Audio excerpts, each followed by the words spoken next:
plus. So we'll see here, and okay. So if you don't mind, we're gonna have to restart with our questions. No, that's fine.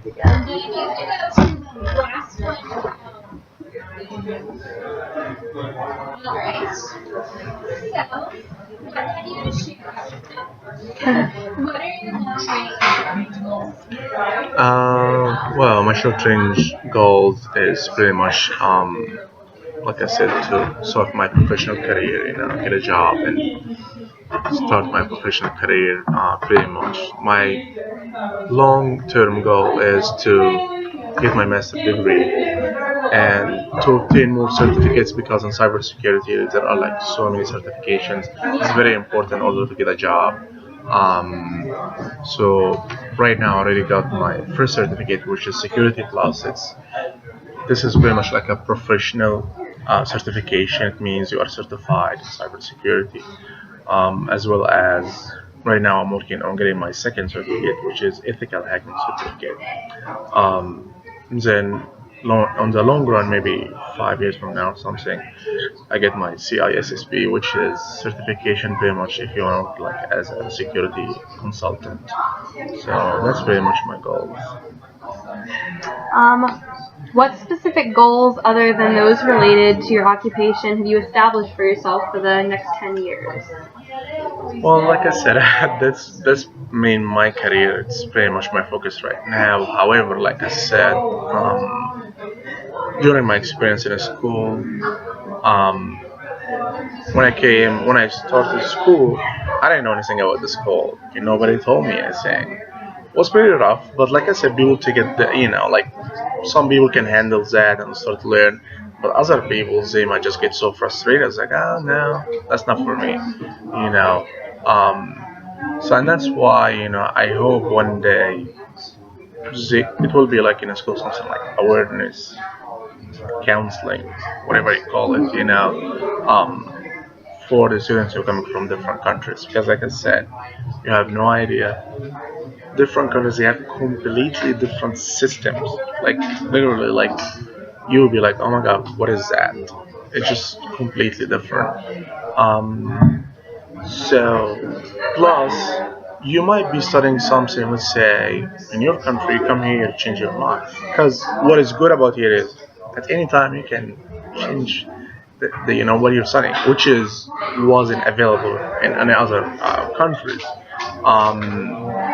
So I really hope something like this will happen because, like I said, these students can get a lot of help and they can know so many things during these kind of orientation or awareness at the beginning.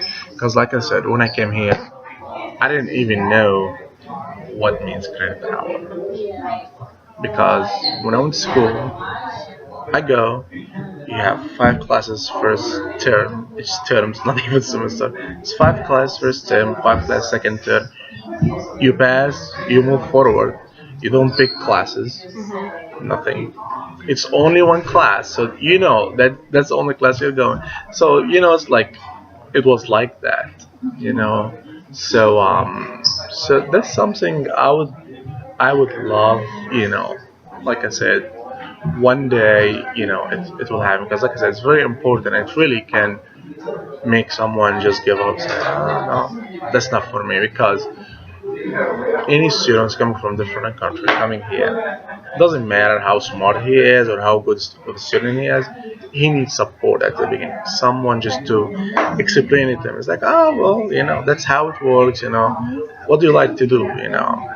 I'm to be honest with you, I don't like the way even like advisors do it right now. You just sit in front of the screen and you read. I'm like, you know what? I can read this in my house. I mean, I understand English. Yeah. You need someone to talk to you. Advisors like, well, what do you like to do? And stuff like that. Because again, like I said, it's completely different. There's nothing in any other country called general education. So I have a question. Do you think a program that would help set ESL students up with another student during an FCC to assist them in getting acclimated into our school system? Do you think that would be a good idea? Oh yeah, absolutely. I mean, the thing is, any any student who's coming here at the beginning, again, like I said, doesn't matter, how social you are, or how smart you are. At the beginning, you are having difficulties because you're coming from completely different culture, completely different background. I was fortunate because I went to school. After a couple of years, I was already here, so I was pretty much familiar with everything. But what if you're a student who just came from his country, just starting school? This is gonna be so frustrating, you know. Like I said, it can end up with a disaster. I would just give up. I'm like, ah. And I was fortunate. Like for example, I tell you something. It sounds silly, but um, any international student, or I would say foreigner, because really I'm not an international student, will have it. Like for example, when you come here and you speak with accent, and you will be very shy. It's like, oh my god, are they gonna understand what I'm saying? And that means so you always have this fear, inside you, like, are they gonna understand what I'm saying? Is my English is good or bad? Because again, if you're in the country, you didn't practice English, or you talk to people like you, so so it's completely different. Plus, am I gonna understand people? Because of course, when you speak English, you're just gonna speak fast. You're not gonna speak slow. So I was lucky, for example, like when I have my teacher Teresa Clark, she always teach for international students. So I didn't have any issues with that. Other classes, yes, I did. Like I would be sitting and I was like, what? How? Plus, in my country, they teach British English, which is even funnier. Because sometimes when you say stuff in British, they say, what is that? Like I remember my first day when I came here, and somebody was walking by, and I don't even know who that is, but and she said, "Hi, how you doing?" And I said, How do you do?" She looked at me like, "Who is that?" But that's what people say, how do you do? People say. So I'm just saying it's like completely different. Just people look at you funny, and like for example, when you come here, I remember I don't know what was class, but they asking me like, how tall are you? And I said, 175. And they were like, what is that? What do you mean? I'm 175. And everybody looked at me funny, like, okay, this guy is stupid or dumb. Something is not right with him. And they said, no, you're not. I'm like, what do you mean I'm not? And at the beginning, it's like, you mean 175 centimeter? No, we go here by feet. So, like I said, it's completely different. Um, if like as a foreigner, nobody like sat down with you and told you, hey, that's how it works. Don't be afraid. It's all right. Just go ahead and do it because again, I mean, when I came here, I have a confidence in myself. I didn't have like, well, some people, they have lack of self-esteem. Like, oh my God, gonna be okay. I'm gonna have friends, or And again, it depends on your age. I mean, I'm 30 years old, but somebody like 18, 19, I'm sure it's gonna be rough, for this guy. So it's. I hope one day, really, like they would do something for these students because you can end up with a good student and somebody who really will continue to be something, or you can end up with somebody who say, no, I'm good, I don't like it. Because again, you are exposed to a new system. You might like it, you might not. So. What do you see yourself doing 5 years from now? You guys kind of like repeating the questions, but Right. yeah. Why did you choose the career? That's a good question. Well, for a couple of things. One, I mean, since I was really young, I was pretty much like IT in general, messing with computers and stuff. Then I think like when I was in high school, I was like, well, you know what? I would like to work in something related to information security and stuff. But as I said in the first time when we met, in so many countries, you don't beg. Your parents beg for you. Right. All what you need to do is be a good student, go to the college, Like I said, we have completely different systems. So let's say in high school, you have three branches. You have branch if you wanna go what do you guys call here, like humane science, like if you wanna go like law and literature and all this good stuff. That's in high school. You go different path. Okay. If you wanna be a doctor, and physician or pharmacist, you study something completely different in high school. If you're an engineer and to be like in computer science, like you go to something completely. So even in high school, we get divided, in three different categories.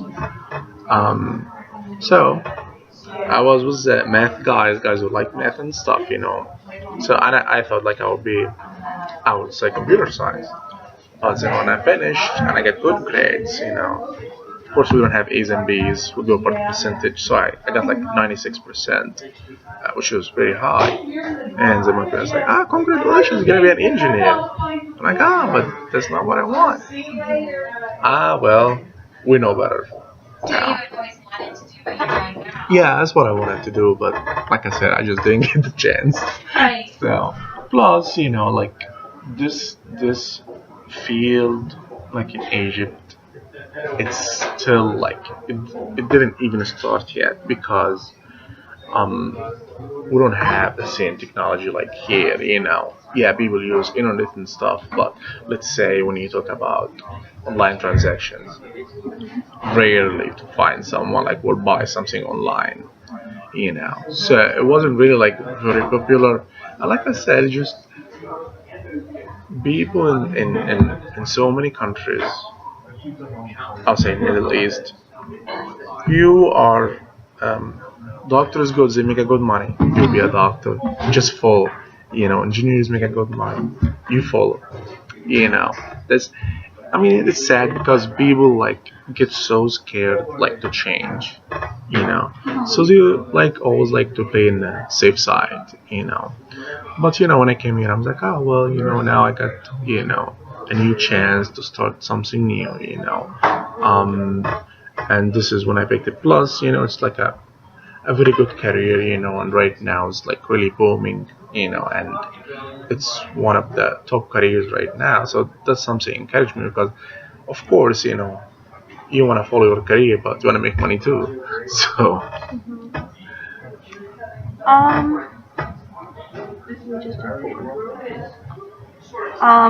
What do you consider to be your greatest strengths and weaknesses? That's a good question. Well, my greatest strengths, I believe, I'm very positive and persistent, and I don't give up. That's good. Yeah, because I'm telling you, like,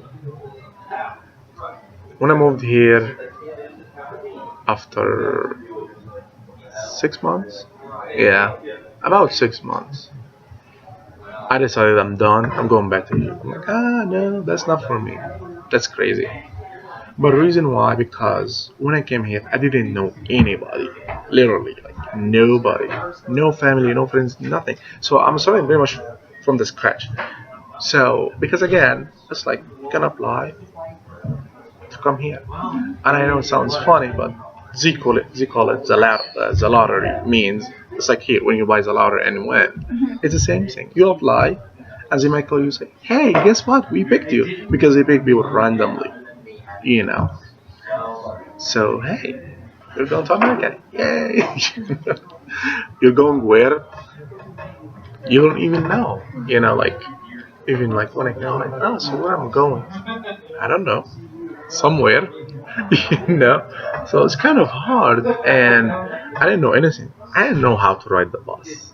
I'm not joking. Like I came to the bus, and from what I've seen, like in so many places, even in Europe, you go, you sit down, then there's a guy who's a driver, or the driver, either way, he'll come, take the money, give you the ticket, and then he'll give you change, whatever. So I had $20. And so when I came, and the guy say, "Hey, you have to pay here." I'm like, "Oh, okay. I'm sorry. I mean, my first time." So I just put the $20. He looked at me funny, He's like, wow, what did you do? I told him, money. Is that enough? He said, yeah, but you don't understand. There is no change. It's gone. I'm like, what? What do you mean it's gone? He said, well, we don't give change. And the ticket was like $1, like 20 cents, something like that. And I was about to cry. I'm like, oh my god, $20. Because again, another thing is about when you move to here, you always convert the money to your money. So let's say $1 is like 8 Egyptian pound. So you all think about you did not lose $1, you used £8. So that's what's in my mind. Oh my god, that is crazy. There is a friend of mine, like I tried to meet him in DC. He wasn't really a friend, but I knew him through someone else. But I was so happy because, oh my god, finally I'm gonna find someone, somebody. And I'm not joking. I took the metro from Shady Grove. I was supposed to meet him like in Union Station or something like that. It took me about 3 hours because I got lost in all the stations. Because again, I'm like, I'll get here, then I'll get off in Union Station. I don't know, there is a blue, an orange, and red, and in the same lane, one times can be red, one times can be orange, one times nobody showed me any of this stuff. So I started feeling like I said, like I'm a little kid, pretty much. So after 6 months, I'm like, no, I'm done. This is not gonna work. Plus, when I came here was in 2009. Was like here was like a horrible snow blizzard, and I've never seen snow in my life. So at the beginning, I was excited, but then I got depressed. The reason why, because first of all, I was stuck in the house. I didn't go anywhere. Second, because my skin was get used to be exposed to sun a lot of time, and that caused depression. Like when you be used to the sun, and all of a sudden, boom, there is no sun for days. That's caused depression. I mean, I went to the doctor. He's like, yeah, that's because of the sun. Start take vitamin D and stuff like that. So yeah, position. I'm like, nope, I'm done. This is not gonna work. But then I went back and I started to think carefully. I'm like, wait, no, it's not too bad. I'm just so frustrated right now. I should not take a decision like very quickly. And sure enough, I spent over there maybe about a month, and I decided I'm just not the kind who's gonna give up. No, I'm going back. And I will, work hard. I will try to learn and understand everything, and that's what I did. I came back and just keep going. So that's I would say my biggest strength. I always just look positive at everything, and I'm very persistent. I just don't give up easily. Um, my weakness, I would say, it really has to do with the culture thing, which is sometimes I get emotional. Um, in some cases, you have to put your emotions aside, and try to be fair as much as you can, and stuff. But for me, that's very hard because, like I said, that's the way I was raised, and stuff. But so yeah, that's something for me sometimes gets me in trouble because, like I said, it's involved in my life, even in my professional career, which I don't think it's right, but it's something you just can't get rid of it. So. Okay.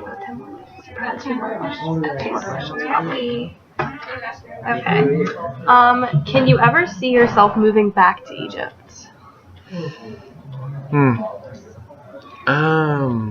That's a tough question, and I really cannot find answer. And reason why, see, there are so many factors really, can affect this decision. Um, Number one, of course, one of the factors can always, can make me go back is my family. You know, um, that's one factor. But in the meantime, like I said, when you look, you have to look from all the sides. Um, I always believe like when you get involved in the society, when you have a job, when you have a career, when you start a family here, it's gonna be harder to go back, you know. Um, so whether I go back, absolutely, I always go back for a visit, as much as I can. I always keep in touch with my family. And now I'm lucky because right now you have Facebook, you have all these social media tools. So really, it makes it very, very easy, like I almost talk to my family, like every day, and we know what's going on. I see their pictures on Facebook, they see my pictures and stuff like that. Um, so whether I like to go back for good, um, I haven't thought about it, and even if it happened, I don't think it's gonna happen anytime soon. Maybe when I get retired or something. I don't know. But like I said, right now, I'm like going back. It's just not in my mind. So Describe your most rewarding experience. I'm sorry. Describe your most rewarding college What's running college experience?